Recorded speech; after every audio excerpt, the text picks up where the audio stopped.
Before we start, just a quick reminder to hit that subscribe button. Only 2% are subscribed. At 1,000 subscribers, I'll be posting a special video. My wife's nails dug into my wrist as my phone buzzed.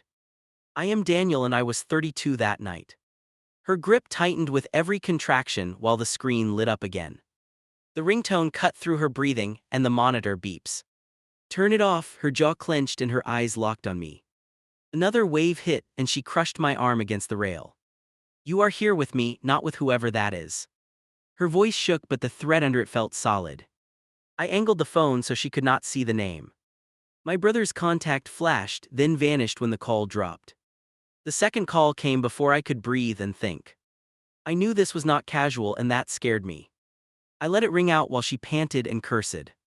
My thumb hovered over decline and my heart hammered harder. If I answered during a contraction, I knew she would snap. If I ignored it, something else could break for good. Why are you hesitating? Her eyes narrowed while sweat ran down. Who keeps calling you during our son's birth? She dragged my wrist closer as another contraction rolled through. Her breath hit my face in short, angry bursts. It is just my brother, I tried to steady my voice. I should have lied and I still do not know why. Her expression changed the moment I said his name. The air between us turned sharp and dangerous. If this is about your mother, I swear to God. Her stare cut deeper than her fingers on my skin. You do not leave this room for her tonight. Each word landed like a door slamming shut. The phone buzzed again against my palm and slipped. I caught it before it hit the floor and glanced down. A message popped up over the incoming call. Emergency with mom, pick up right now. My throat tightened so fast I could barely swallow. I ended the call without answering and opened the text. She collapsed. ER says they need family here for consent. The letters blurred while another contraction tore through my wife. Daniel, look at me, she yanked my wrist up.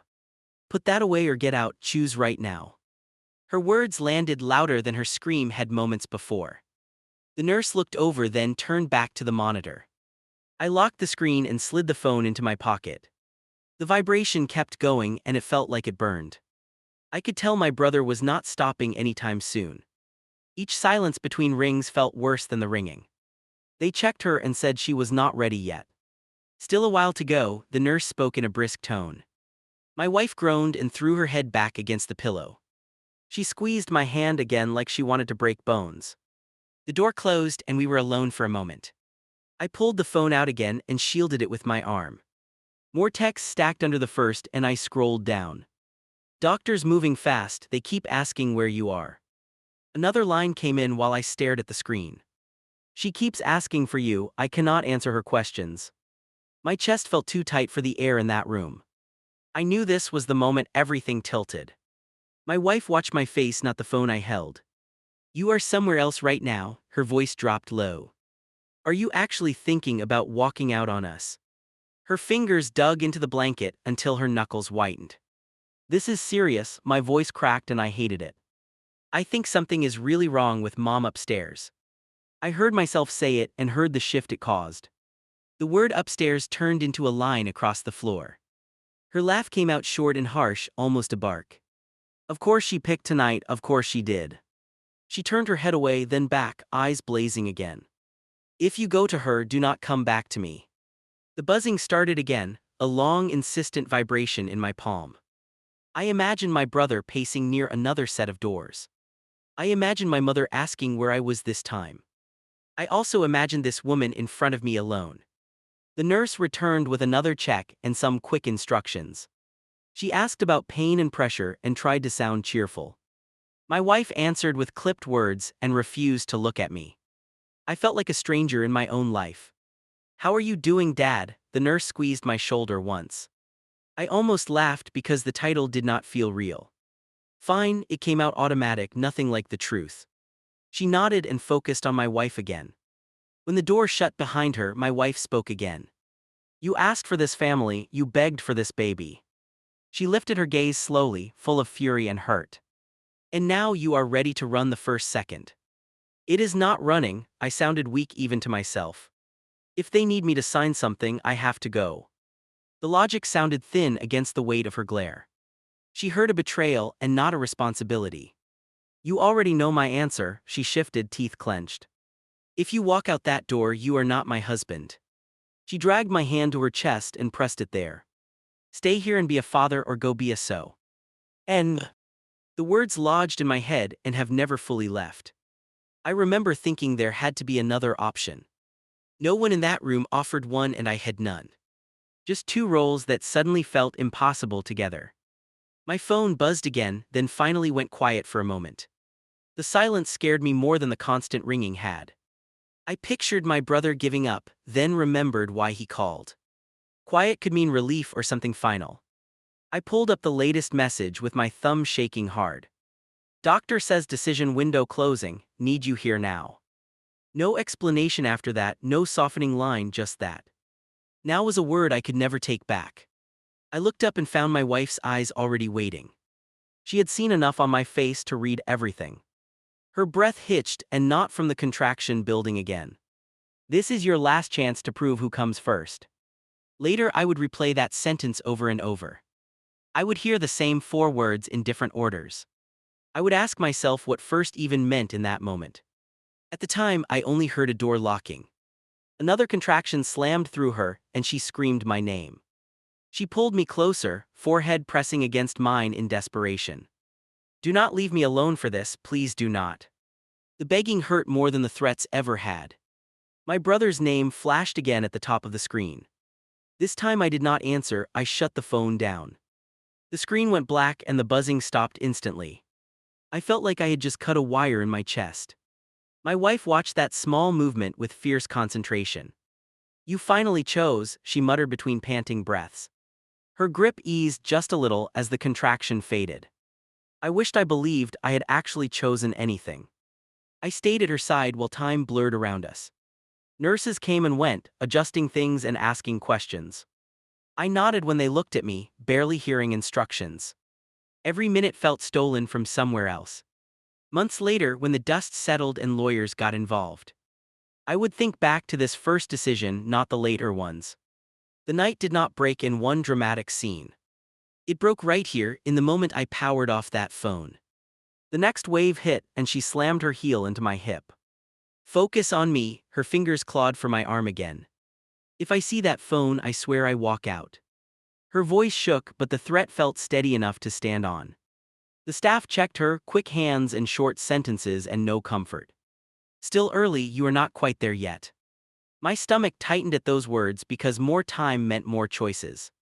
I watched their lips move and heard only the clock in my head. Can I get something stronger? She grabbed the nearest sleeve. They nodded and mentioned an epidural like it was routine. For them it probably was, for us it sounded like relief. For me it sounded like a gap where everything might explode. While they prepped her, I stood back and kept my hands empty. The phone felt heavy in my pocket, even switched off. I tried to breathe slow and count with her like they instructed. My mind climbed floors that my feet had not moved toward yet. The anesthesiologist came in with practiced calm and short instructions. She hunched over, gripping the edge of the bed with white knuckles. Do not leave me while they do this, her eyes pinned me. I promised before I even thought about what that bound me to.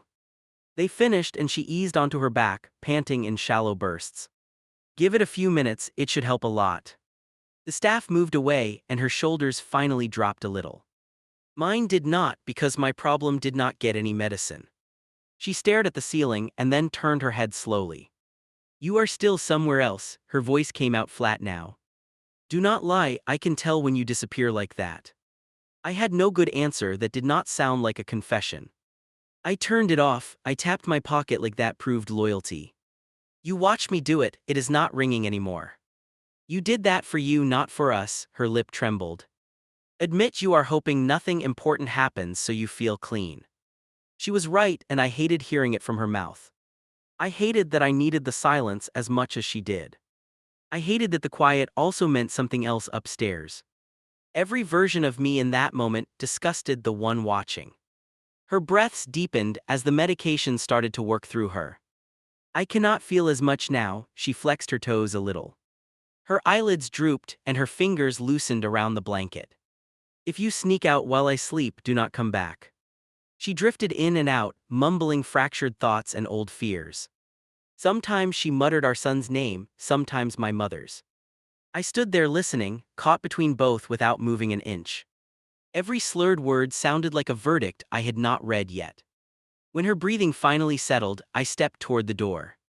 My hand hovered near the handle and then dropped to my pocket. I powered the phone back on and watched the screen wake up. I knew I was breaking something even before the first alert popped. Missed calls stacked across the display in a tight column. My brother's name filled almost every line on the screen.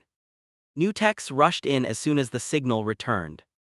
The phone vibrated nonstop, and my ribs felt each little hit. Where are you? That was the oldest one in the list. Doctor wants family here, that one came right after. Taking her to surgery soon, need you now, the next one. Then the newest, going in, surgeon needs your consent. I stepped into the bathroom and shut the door soft behind me. My reflection looked older than it had that morning. I hit call and lifted the phone with a hand that shook. He picked up on the first ring, breath harsh right away. Finally, his voice came through loud, echoing wherever he stood. They are rolling her to the operating room right now. I pressed my back against the wall and slid down a little. The tile felt unsteady because I knew what he expected next. They have someone signing already. I grabbed at anything. You are there, you can handle the forms without me. This is not about paperwork, his tone climbed with each word. They want her son to understand how bad this looks. I pictured my mother on a gurney asking about me between questions. I pictured him standing alone trying to act like he had it. I am downstairs in labor and they are close, I whispered it. She told me if I leave we are done. So that is it, his laugh came out hard and humorless. She calls the shots and mom gets whatever is left over. It is not that simple, I knew how weak that sounded.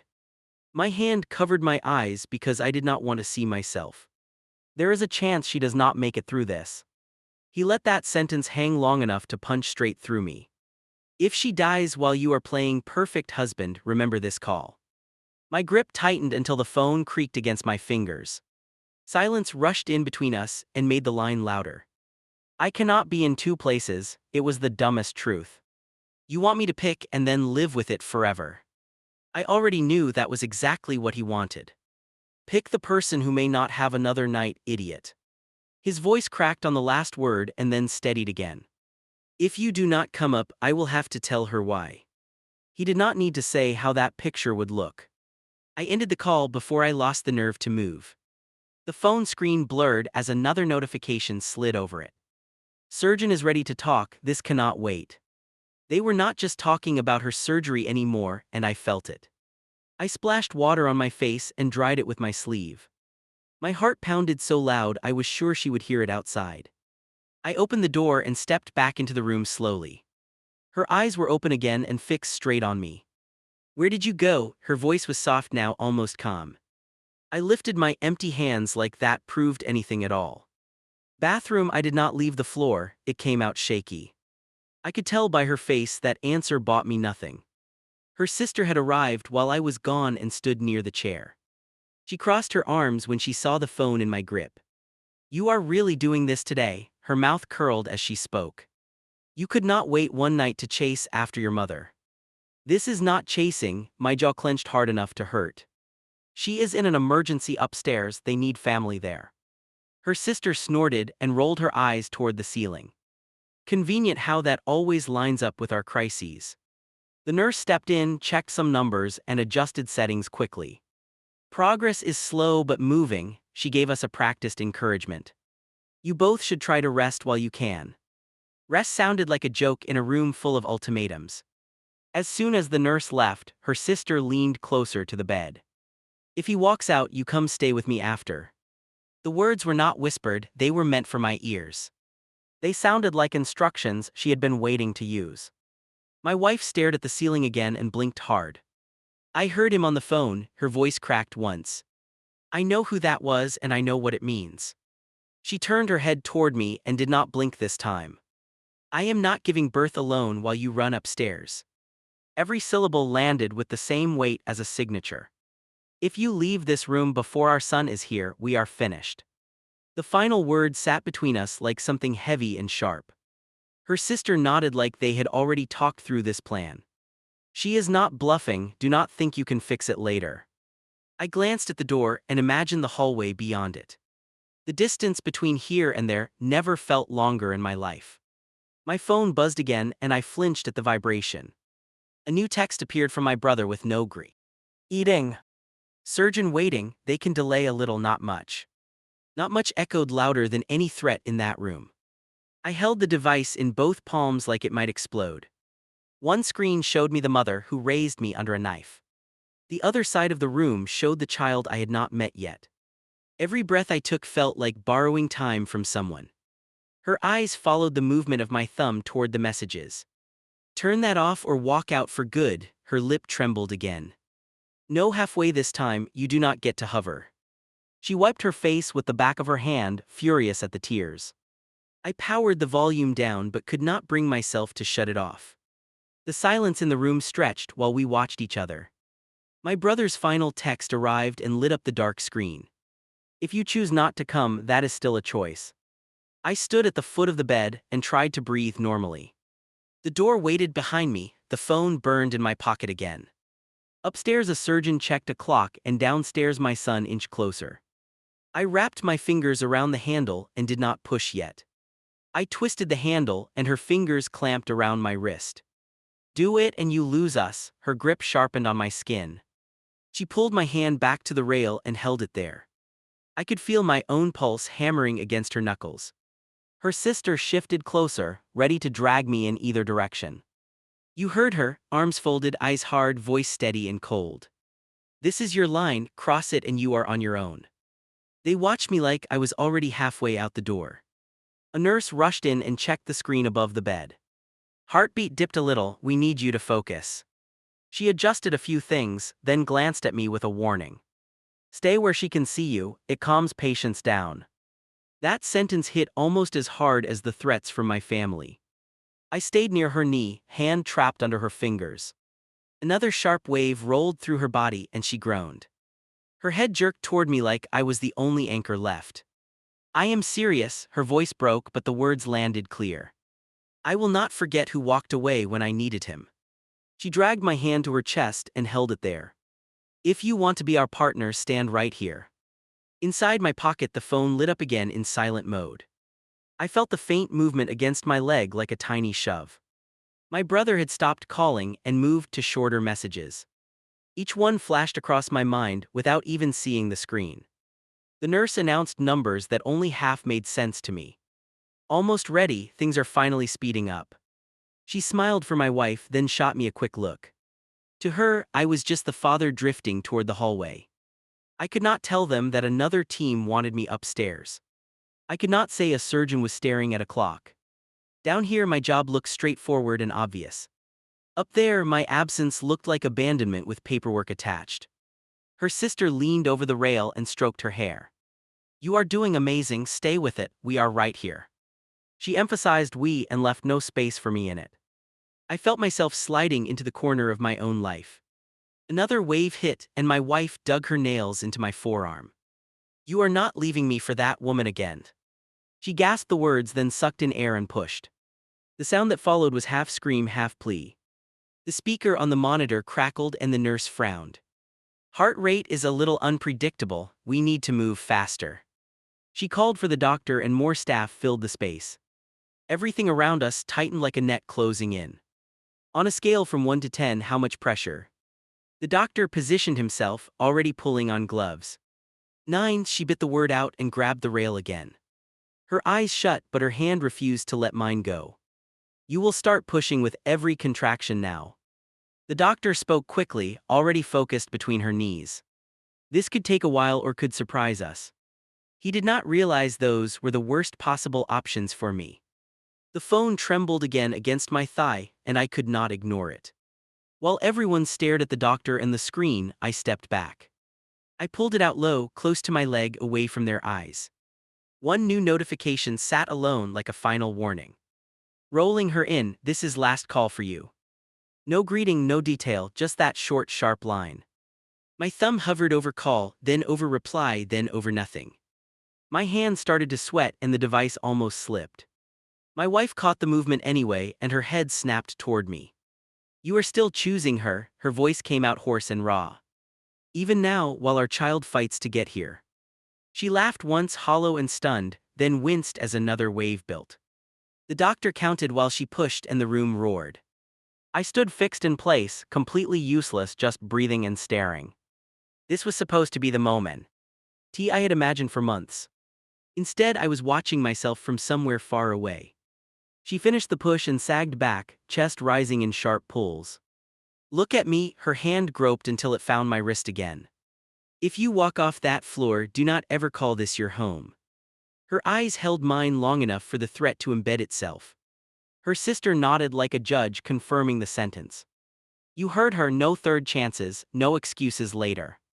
She stepped around the bed, putting herself between me and the door. The only exit required walking past both of them. The nurse announced we were closer than before, and everyone cheered. I did not share the mood because nothing inside me felt hopeful. The phone lit up once more, shorter vibration, smaller message. Going under anesthesia, she is begging them to wait for you. That line cut through every sound in the room. I saw my mother on a stretcher, reaching out blindly for someone. I saw my brother watching, unable to answer her questions. I saw myself frozen down here pretending to be present. I stepped away from the bed and my wife's fingers slipped off. The loss of contact made her eyes flare with panic. Where are you going? Her voice cracked mid-sentence. Her hand reached out again like I had already vanished. I walked to the nurse station just outside the room. Which elevator takes me to surgical? My voice startled the clerk. She looked up, then glanced toward the open doorway behind me. You are with the labor patient in 16, right? I nodded, unable to squeeze words past the lump in my throat. She hesitated a moment that felt longer than it was. End of the hall left, then straight until the signs. Her directions sounded like coordinates to another version of myself. Behind me, my wife shouted my name with a kind of rage. Do not you leave this floor, the sound carried down the hallway. The nurse winced and pretended to focus on her screen. Even strangers could tell I was ripping something open. I stepped away anyway, each stride heavier than the last. The phone vibrated again, but I did not look at it. My hand brushed the wall as I passed, needing something solid. Every foot forward felt like a betrayal you cannot walk back from. At the corner I paused and almost turned around. I pictured her alone with people she barely trusted yet. I pictured a tiny cry starting without me in the room. For a moment I actually shifted my weight backward. Then I heard another sound from our room, muffled but clear. A mix of anger and hurt and something like disbelief. It pushed me forward instead of pulling me back. If I returned now, I knew I would never leave again. The elevator doors slid open as I reached for the button.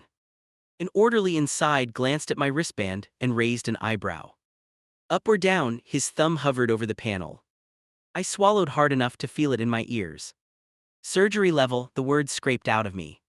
He tapped the control and the doors closed us in. The floor numbers climbed while my stomach tried to drop. I stared at my reflection and barely recognized the man watching me. When the doors parted, my brother was already waiting in the corridor. His shoulders slumped with relief and anger mixed together. Thought you were staying downstairs, his eyes searched my face. She is asking about you every time she wakes up a little. He grabbed my arm and tugged me toward a set of doors. You need to talk to the surgeon first, his steps quickened. They want to be sure you understand the risk level. That phrase told me more than any chart could have. We stopped by a man in scrubs studying a clipboard. He glanced up, then looked directly at me for a long beat. You are her son, not a question, more like confirmation. He motioned us aside, away from the swinging entrance. There is internal bleeding, and we need to operate quickly. His tone stayed controlled, but the words hit like a blow. There are complications that make this more dangerous for her age. He listed percentages, but my mind only grabbed certain fragments. Without intervention, she will almost certainly deteriorate. With surgery, there is a real chance but no guarantees. We need someone close to acknowledge they heard that clearly. He placed the consent form in my hand and waited. My fingers left faint smudges on the paper where sweat gathered. I scanned the lines, not really reading, just catching key phrases. Mortality, complications, blood products, unexpected outcomes. Every term sounded like a different way to lose her. Has she been informed? My voice came out quieter than intended. She is in pain and frightened. His jaw tightened for a moment.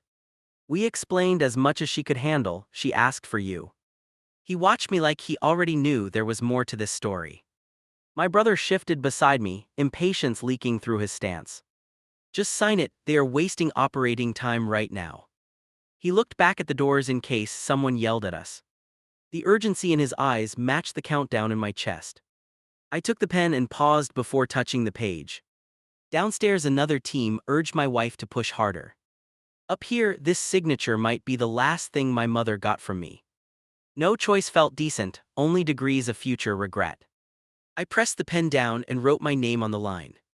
My hand jerked halfway through like it wanted to stop. The ink still flowed, clear and final all the way across. That signature might as well have been across my marriage too. The surgeon nodded once, clipped and efficient. Thank you, we will begin immediately. He disappeared through the double doors without another glance. My brother let out a breath he had been holding. You did the right thing, he clenched my shoulder, almost grateful. I could not answer because the words tasted wrong already. Right for one person meant unforgivable for another. In that hallway, I realized no one else would pay for that collision but me. The doors swung shut behind the surgeon, and my brother started pacing. I dropped into a chair for a second, then sprang back up. My legs would not stay still long enough to pretend I was calm. Downstairs, another clock ticked toward a different breaking point. You called her. My brother stopped walking and eyed my phone.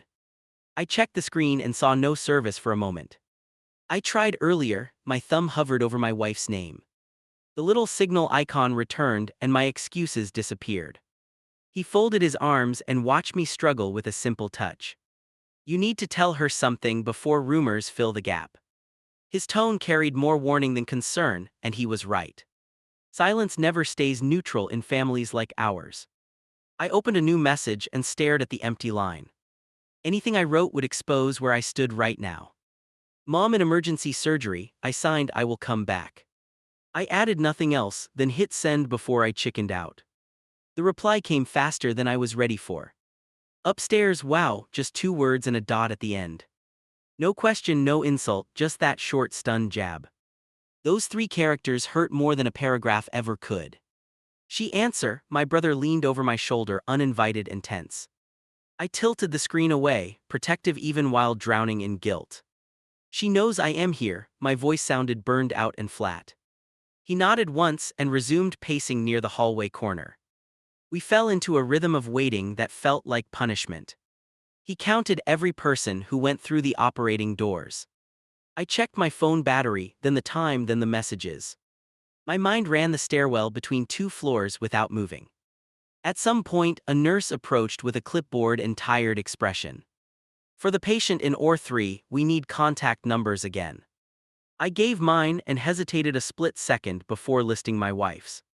If something went very wrong, everyone would collide whether they wanted or not. You staying here or going back down for a while? My brother watched my face, already knowing the answer he preferred. I am not leaving this floor until someone talks to us.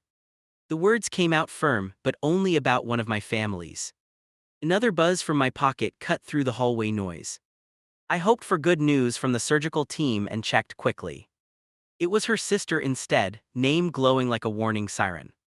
She is crowning. You picked your side, stay gone. My chest tightened and the hallway tilted a little. I leaned back against the wall and squeezed my eyes shut. In my head I heard a newborn cry I had never heard. I also heard my wife's voice promising a life without me. Problem, my brother stopped moving long enough to frown at me.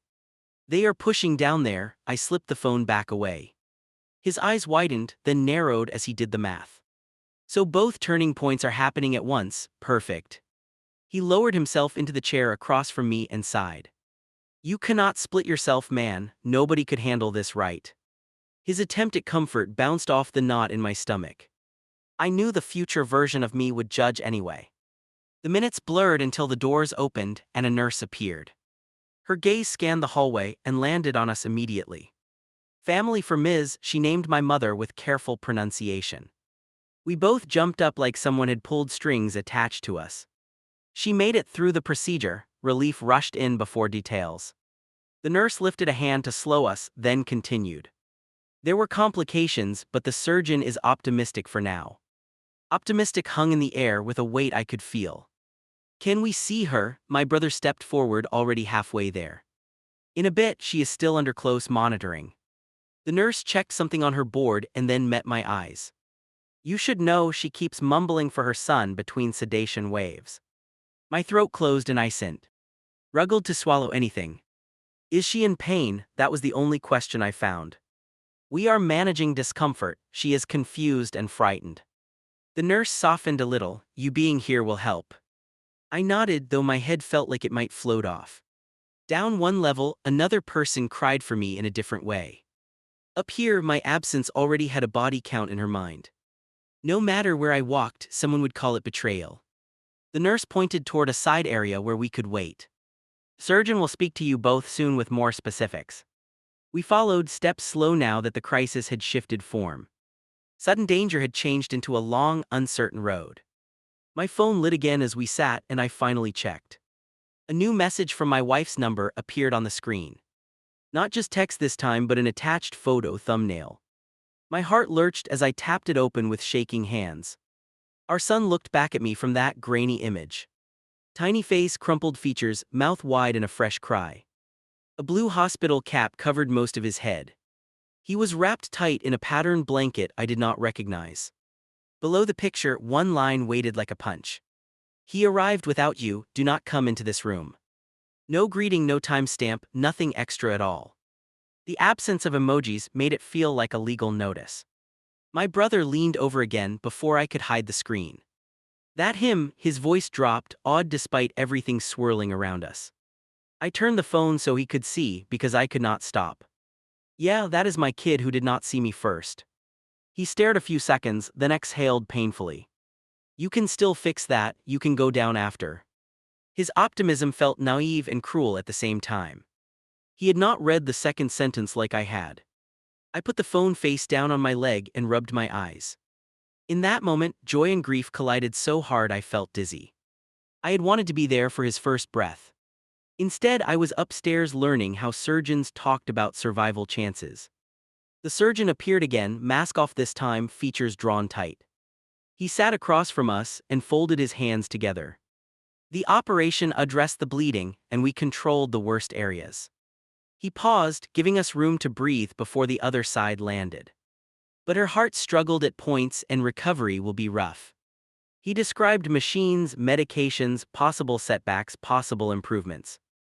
I clung only to the word stable when it finally surfaced. Every other term felt like a warning dressed up as information. She is asking for her son when she stirs. His gaze settled on me with quiet expectation. You should speak to her once we move her from recovery. He stood, then paused. People remember who shows up at moments like this. That last sentence stuck with me long after he walked away. People remember who stands beside them and who stays away. My wife would remember one version of tonight, my mother another. I would remember both and try to live under the weight. My brother clapped my shoulder in a quick rough gesture. Go tell her she is not alone when they let us in. He meant well, but I heard something else behind the words. He was already rewriting my absence downstairs into a story of loyalty. We were finally allowed into a quieter area with beds and monitors. My mother lay surrounded by lines and careful equipment. Her chest rose in shallow climbs that scared me more than the wires. She looked smaller than I had ever seen her. Her eyes fluttered open and found me after a few unfocused attempts. You came, her voice was rasped down to almost nothing. She tried to lift a hand and failed halfway. The effort alone almost broke me. I am here, I stepped closer and touched her arm gently. Her skin felt warm but fragile under my fingers. Did they explain what happened? I spoke slowly so she could follow. She blinked once, then pushed past the fog. They said it was bad, I just wanted my boy. Her words came in little bursts between deeper breaths. I thought maybe you were busy with the baby. She smiled weakly, then winced as something tugged inside. I forced myself not to look away at that mention. We were both pulled in different directions tonight. I could not bring myself to say where I had been standing. She did not ask, and I was grateful and ashamed. Your father would be glad you came up here. Her eyes grew heavier and she squeezed my fingers faintly. Do not forget me now that you have your own family. That plea cut through every layer of justification I had built. A nurse stepped in and checked her numbers with quick practiced movements. We need to keep her calm and resting for a while. She glanced at me, short visits for now, no heavy topics. I nodded, though the heaviest parts had already dropped. I will be nearby. I leaned close and let her see my face. I will come back first thing after checking downstairs. Her eyelids flutter. Like she was trying to hold on longer. Go meet your son properly, the whisper barely made it out. Walking away from her bed felt wrong in a different way. This time she had told me to leave, and that helped a little. Even with her blessing, my chest still felt caved in. There was no version of tonight without bruises. My brother followed me back toward the elevators with slow steps. You heading down now? He already knew the answer. I have to try. I pressed the button and watched the numbers. I cannot let his first day start with a blocked door. Call if anything changes up here. I pointed at his phone. He nodded and pulled me into a brief awkward hug. You are doing your best in a rigged situation. The words were kind, but I knew judges would disagree later. The elevator ride down felt shorter than the climb earlier. Every floor we passed tightened the knot in my stomach. I watched my own reflection tighten its jaw in the metal doors. By the time they opened, my hands were shaking again. The corridor that had seemed ordinary before looked hostile now. I walked toward the room number I had memorized hours earlier. My pulse hammered louder with each step I took. I already felt unwelcome before seeing anyone. Her sister stood outside the doorway, arms folded like a guard. She spotted me and her mouth set in a hard line. You are not supposed to be here, her chin lifted in challenge. Behind her, I could hear a tiny cry start up again. I need to see my kid, my voice came out raw and strained. I tried to look past her shoulder into the room. She shifted to block the view, stance wide and unyielding. She does not want you inside with them. My heart skipped and then doubled its pace. What do you mean them? The word slipped out, terrified and hopeful. Your wife and your son, she spoke slowly like to a child. She just fed him for the first time without you. I stepped closer and she lifted a hand to stop me. They asked her if you were coming back up here. She tapped the paper on the door where visitor notes hung. She told them to restrict your access for now. The phrase hit like someone kicking my legs out. They cannot keep me from my own child. The sentence flew out louder than I intended. Several heads turned from down the hall to watch. They can respect the mother's request about who walks in. Her sister's voice stayed low and edged with satisfaction. If you want to argue, do it with hospital administration. She glanced toward the station, daring me to make a scene. My phone buzzed again and I did not need to look. I knew it was another message that would sting. Inside the room, the crying settled into softer sounds. Someone murmured to him, and that someone was not me. I pressed my palms against my face and drew in air. Just let me stand in the doorway for 1 minute. The desperation in my tone embarrassed me even as I heard it. I no longer sounded like a father, just a guilty intruder. She studied me for a long moment, then shook her head. She is shaking every time your name comes up. Her hand dropped from the paper to her own chest. I am not letting you ramp her stress up again tonight. I stepped back because there was nowhere else to go. Every instinct in me screamed to force my way in. But the image of my mother, wired and exhausted, held me. If I got thrown out, I would fail both floors in one shot. So I stood in that hallway with my fists clenched. A new father barred from his child, a son torn from his mother. I listened to my baby settle on the other side of the wall. That was the moment I knew I had lost something permanent. I stepped closer again and her sister lifted her hand to block me. If you do not back off, I call security right now. Her stance widened like she expected me to lunge for the doorway. Inside the room, something soft squeaked that could only be him. A nurse approached from the station, eyes moving between us quickly. Is there a problem? Her tone carried that tired, warning edge. Her sister pointed thumb, first toward me, not even looking my way. He is stressing her out, she asked him not to come in. The nurse shifted her attention to me and studied my wristband. You are listed as father on the chart, her jaw tightened slightly. She has requested limited contact while she recovers from delivery. The word limited made my stomach drop more than barred or banned.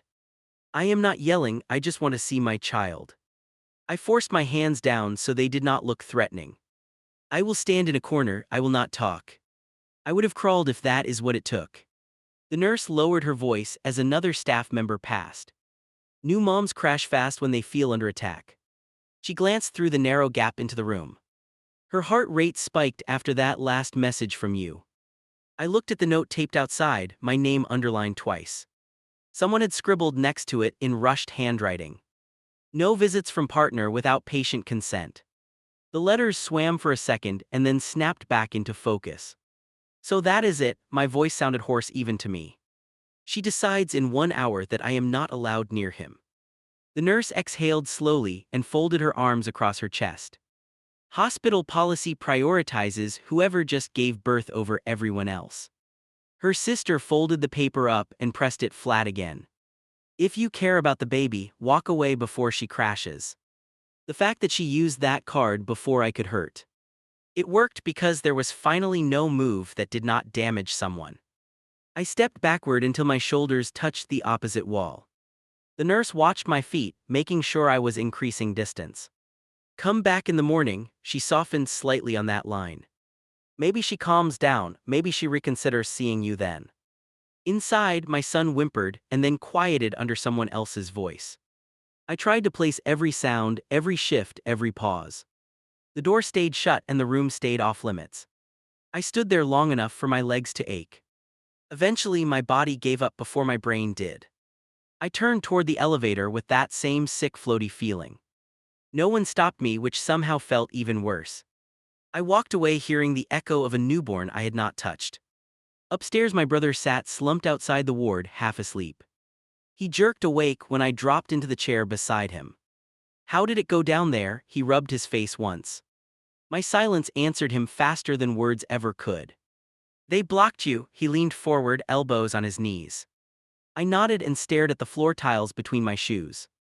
Her sister made it sound official, the nurse backed her up. Just saying it out loud made my chest burn.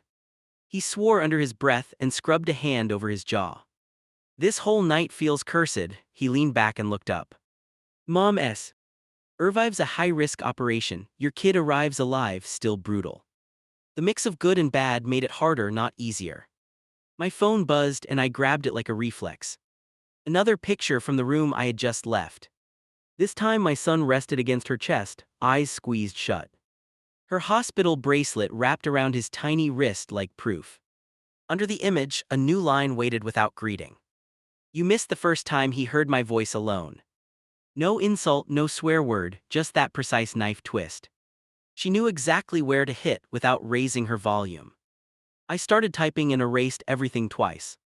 Finally, I sent the bare minimum my shaking fingers could manage. I was signing for someone who almost died tonight. I watched the status flip to delivered and hated every letter.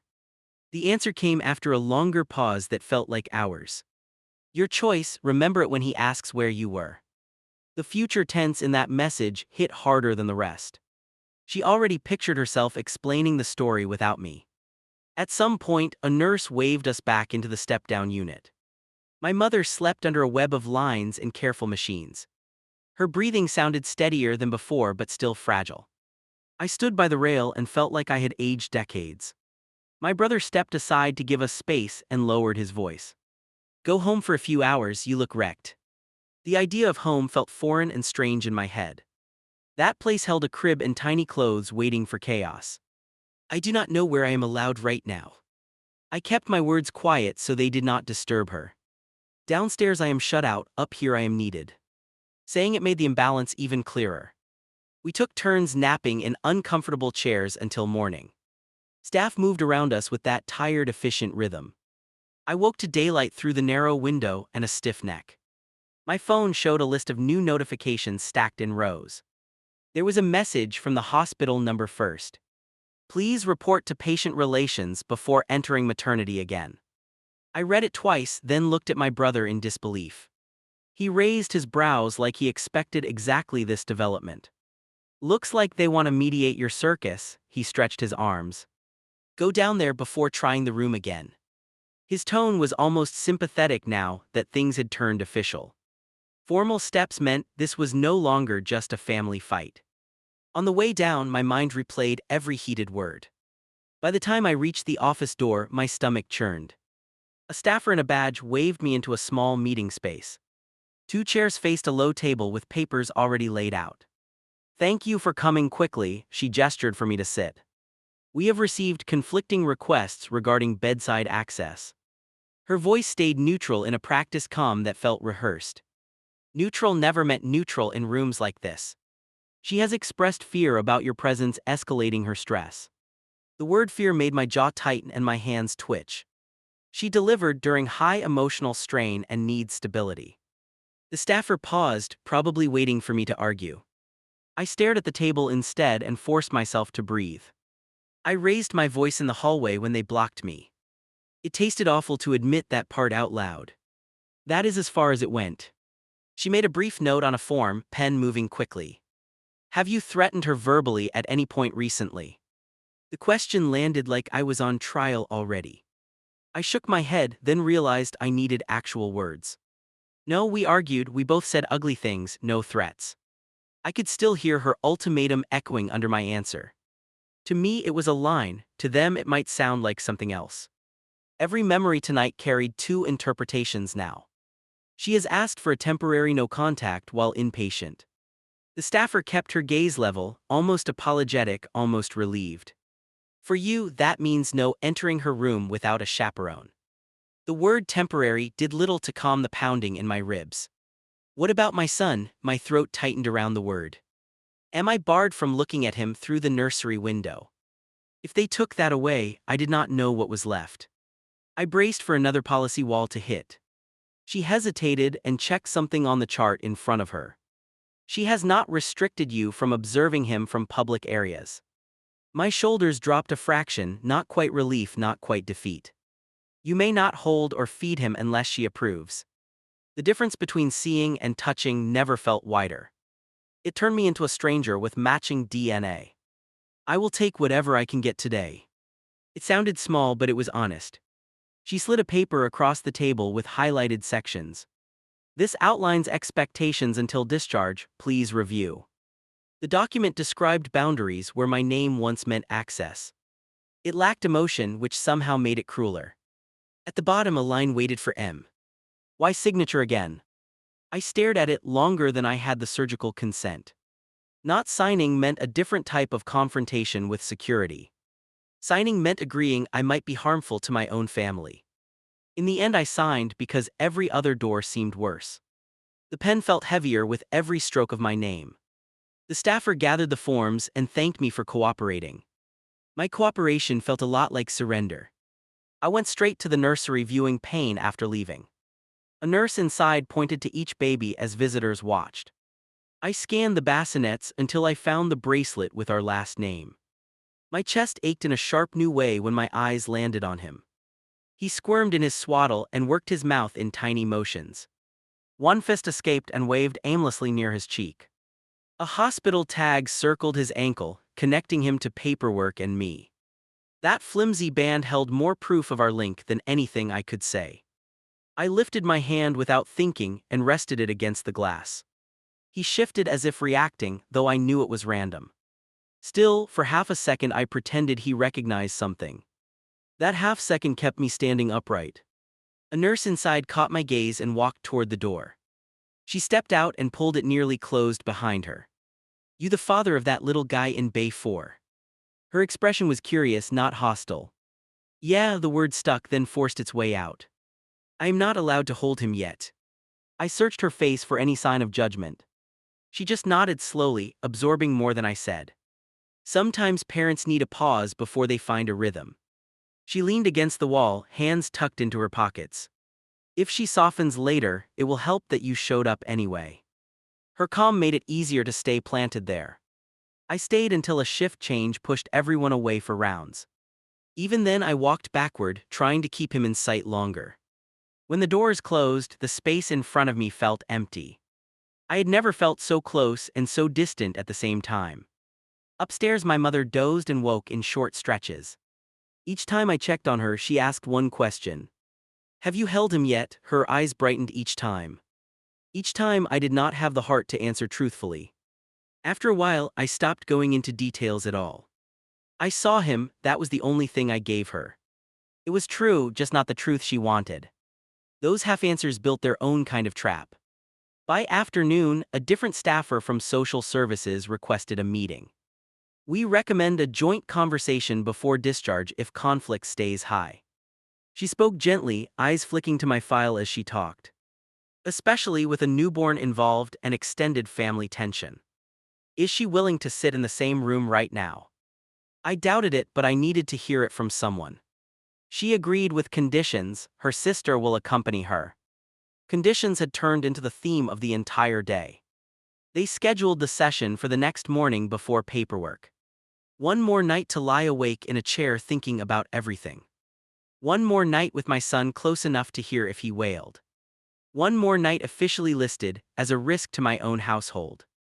On the surface, that meeting sounded like progress. Inside, I knew it would be the stage for the next blow. My wife did not just want space, she wanted something declared. I could feel it coming like weather rolling in, even while I watched my boy alone through glass. I walked into the counseling room and stopped when I saw her face.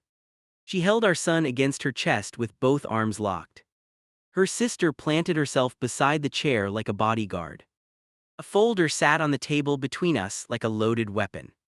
The hospital counselor motioned toward the empty seat across from them. Let us keep this short and clear, she rested her hands together.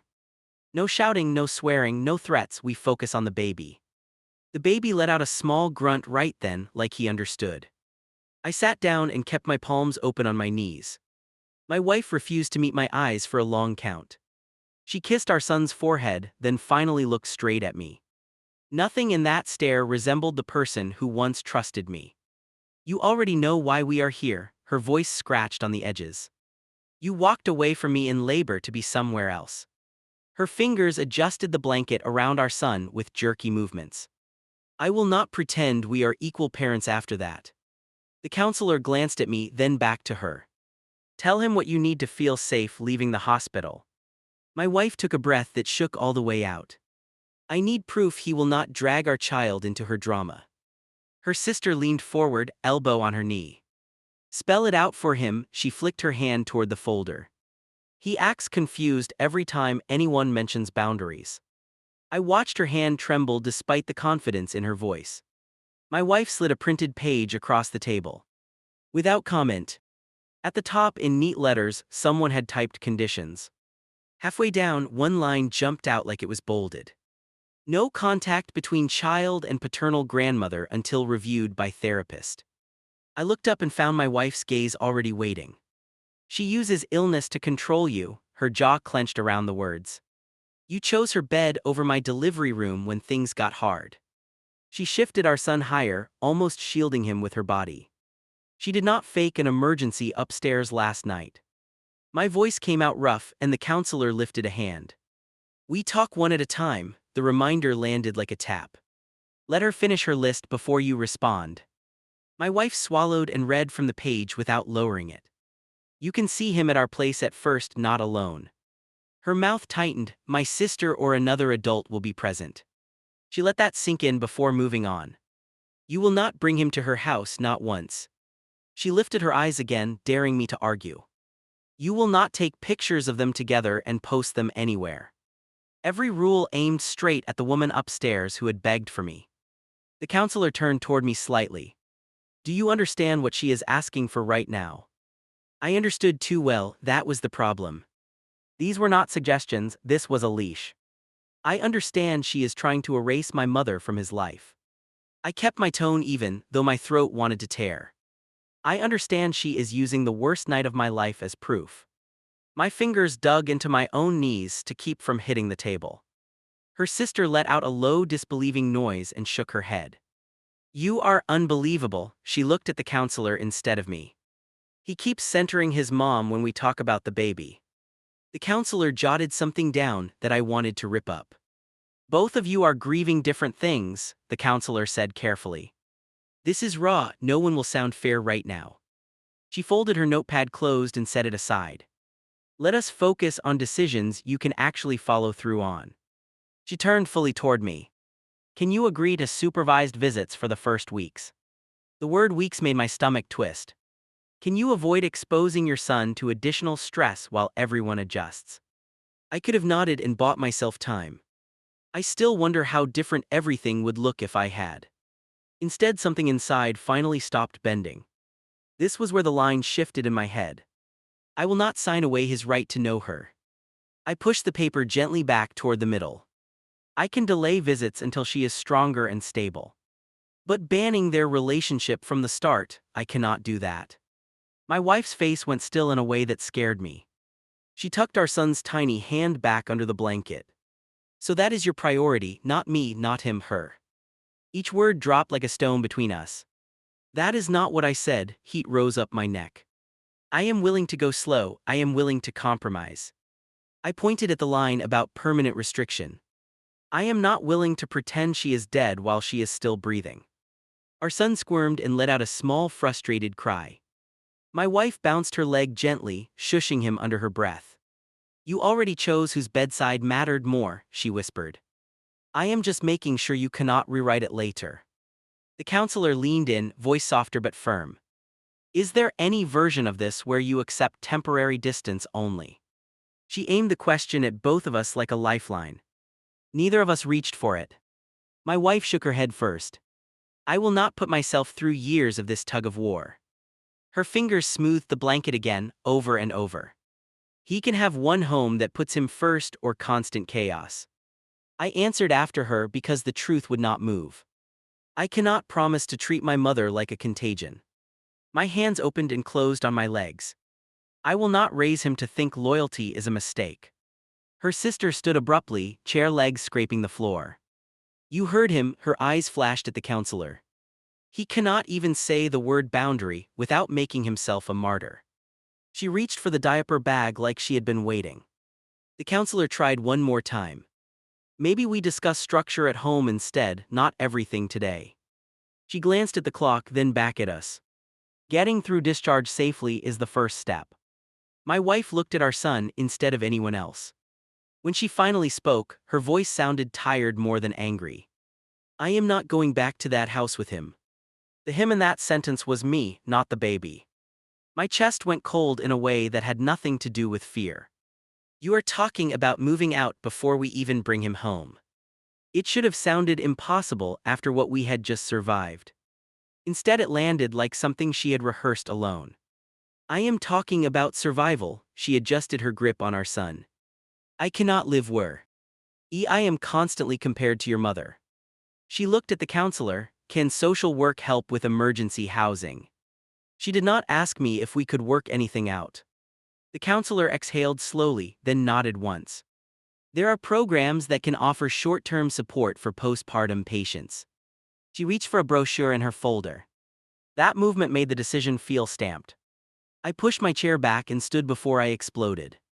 You are really walking out with him before we even try home life. The room went quiet except for the faint noise our son made. Even he sounded like he was waiting for the answer. She finally met my stare again. I am not safe there emotionally, neither is he. Her knuckles whitened around the bundle in her arms. You chose the hospital floor, I am choosing where we sleep. Her sister hoisted the bag over her shoulder and looked at me. You can visit when the court tells you how often. She sounded almost cheerful delivering that blow. You made this easier than we hoped you would. The counselor raised a hand between us before I could fire back. That is enough for today, we are reaching the point of harm. She turned toward me, take a walk, breathe, do not follow them now. Her emphasis on now cut deeper than if she had said ever. I left the room before I did something stupid. In the hallway, I leaned against the wall and stared at my shoes. Somewhere behind another set of doors, my mother slept under observation. In front of me, my wife and son prepared to leave without me. Hours later, they discharged him into her arms, not mine. I watched from a distance near the entrance as her sister loaded the car seat. Her paperwork listed a temporary address I did not recognize. No one looked in my direction when the automatic doors opened. That night, the house felt wrong the second I unlocked the door. Baby supplies sat exactly where we had placed them weeks earlier. None of it had been used by the person we bought it for. The silence pressed in until I turned on the television just to kill it. The first custody hearing came faster than I was ready for. 1 month later, I sat across from her in a small courtroom. Her attorney spread printed messages across the table like evidence photos. My texts about my mother, the hospital logs, the hospital note, all lined up. On the night of delivery, he abandoned the birth suite. Her lawyer's voice carried easily to the judge. He prioritized another adult over his partner and newborn. Each sentence flattened everything that happened upstairs into a headline. My attorney nudged my arm, signaling it was our turn. We concede he left the room during labor under duress. He cleared his throat. He was called to sign urgent surgical consent for his mother. The word duress sounded clinical compared to what it felt like. My wife stared straight ahead, jaw clenched, shoulders rigid. She did not look at me once during that whole recitation. The judge asked a few pointed questions about timing and distance. Every answer made my choices sound more deliberate than they had felt. Then came the part I had dreaded more than anything. Her lawyer lifted the hospital's contact restriction form. Mrs. requested limits on his presence due to escalating conflict. She laid it out like proof that I was volatile around her. I waited for someone to mention why I had raised my voice. No one did. The document did not care about context. On paper, I was the one upsetting the fragile new mother. Upstairs surgery, downstairs delivery, none of that nuance mattered. In the end, the judge spoke in short, measured phrases. Temporary joint custody, physical placement alternating weeks after pediatric clearance. My stomach nodded until the next line hit. All exchanges at a neutral site for now. Then the condition that almost knocked the air out of me. No contact between the child and paternal grandmother for 90 days. The judge paused there, aware of the weight. Revisit after physician and counselor reports regarding family stability. Her side looked satisfied with those numbers. Mine felt like someone had put my life on layaway. I nodded because arguing there would only hurt more. My mother, sitting in a wheelchair behind us, said nothing at all. Outside the courtroom, my wife adjusted our son's hat. Her movements were gentle, but her posture stayed rigid. We will meet at the supervised exchange center next week. She did not wait for a response before walking toward the elevator. Her sister lingered long enough to get one more jab in. You got your precious compromise, she gestured at the paper in my hand. Half a father, half a son, half a mother, congratulations. Then she followed them, leaving me with the echo. The first time I had him overnight came 2 months later. A social worker watched from a corner as she passed him across. My hands shook so badly I almost fumbled the straps. He blinked up at me with no idea any of this was unusual. You return him on time or we go back in front of a judge. Her voice stayed calm but her eyes burned. And if I hear you took him near her house. She let the sentence trail off, trusting my imagination to finish it. Driving away with him in the back felt unreal. At every stop sign, I checked the mirror to make sure he breathed. Part of me expected someone to jump out and take him back. The house looked different when I carried him inside. I laid him in the crib we had assembled together months earlier. He flailed once, then settled as I hummed something tuneless. My phone lit up on the dresser with a new message. A simple line from my mother upstairs, "Is he there?" I stared at her text for a full minute. The order from the judge still rang in my head. No contact for 90 days, no exceptions spelled out. We were only at 60, not enough. I typed and erased answers 3 times. Finally I wrote, "He is safe here, doctor cleared overnights." I left out the part about the band that had her name on it.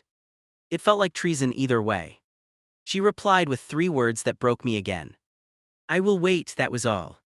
She did not guilt me, she did not push. Somehow that made it worse. When the 90 days passed, the restriction quietly expired. There was no announcement, just a changed line in a report. I could bring him to see her then without violating anything. The question was whether I should.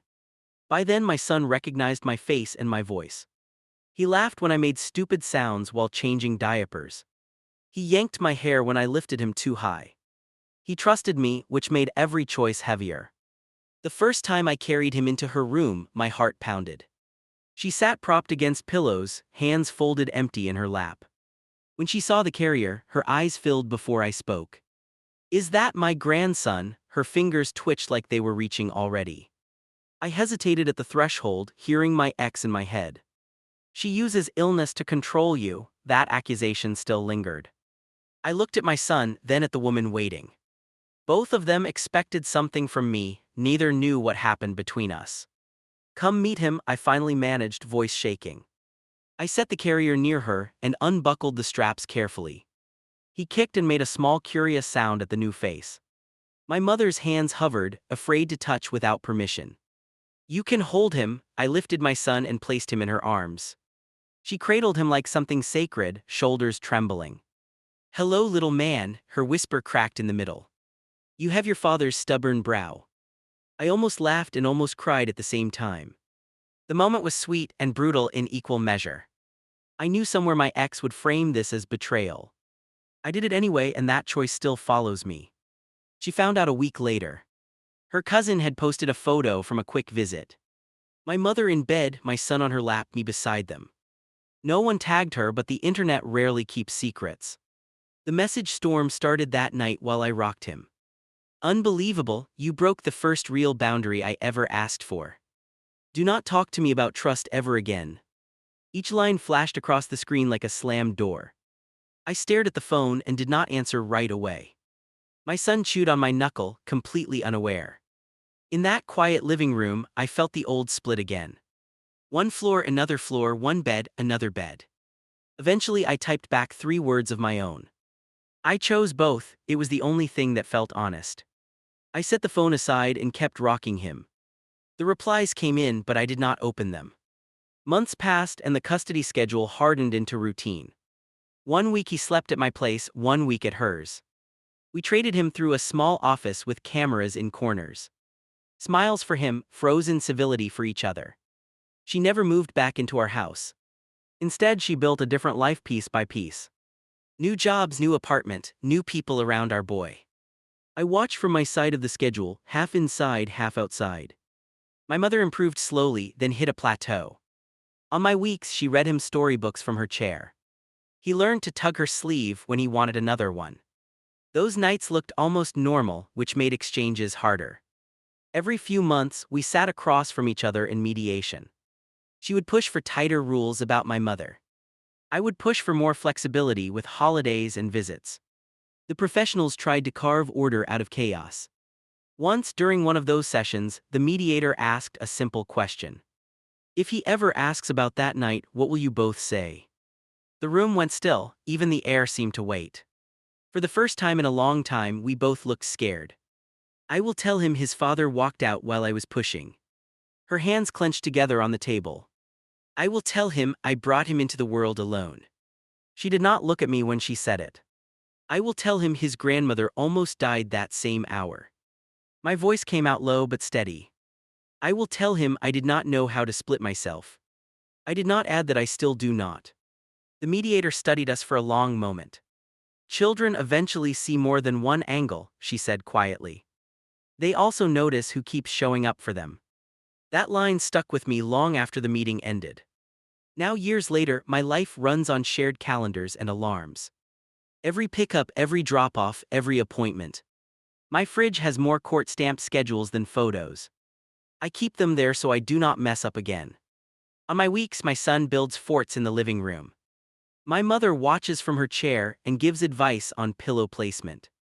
He climbs into my lap with sticky hands and wild stories.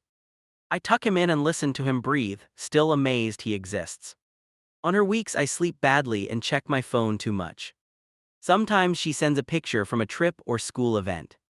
Sometimes there is nothing but silence for days. Both options keep me awake for different reasons. Every now and then, we end up in the same row at school functions. She sits at one end, I sit at the other. Our son waves at both of us with the same big grin. For his sake, we wave back like normal adults. People who do not know the history assume we are just another split couple. They have no idea their origin story involved a hospital split screen. No one sees the 2 floors stacked inside my memory. I have learned to smile when they call us good co-parents.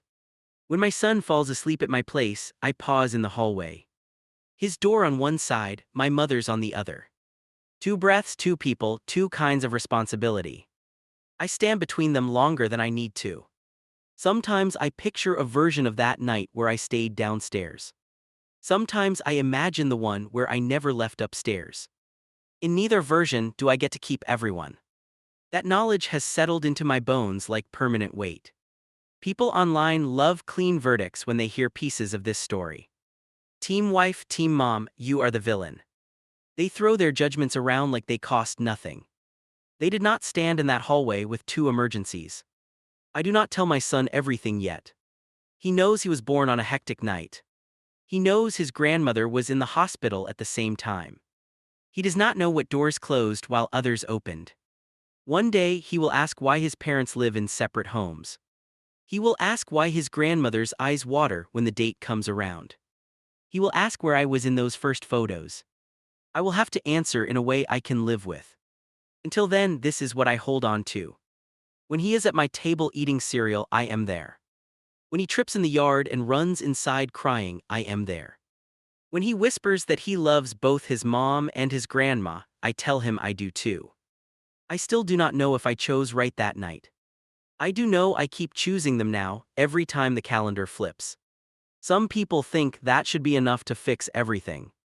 The look in my ex's eyes whenever hospitals come up tells me it never will.